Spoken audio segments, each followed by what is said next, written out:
उस छठ के सबसे पहला जो उसका जो विधि होता है, गंगा नहाने जाते हैं सब व्रती जाते हैं। कौन कौन हाथ उठा के बताइए। आप रे सब कोई जाता होगा, लेकिन हाथ नहीं उठाते हैं आप लोग। हाथ में दर्द हो जाएगा क्या आप लोग के? सब लोग जाते हैं ना जी, पानी भर के लाते होंगे। आइए सबसे पहले गंगा मैया का एक गीत मैं गाना चाहूंगी। पिछले बार भी एक गाना गंगा मैया का गाई थी, बहुत पसंद किए थे आप लोग, तो इस बार भी।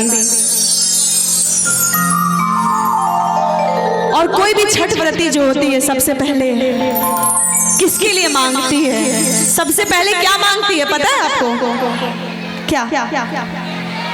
क्या मांगती है? जैसे कोई भी सुहागन छठ व्रती भाभी छठ करेंगी, भाभी छठ करती हैं अभी कि नहीं करती? करती हैं जी, करती है। तो करेंगी तो क्या मांगेंगी भाभी? किसको मांगेंगी?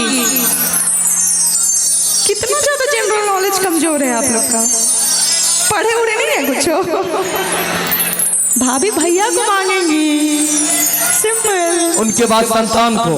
हाँ, उसके बाद संतान को। तो सबसे पहले एक औरत जो है सबसे पहले अपना सुहाग मांगती है। आइए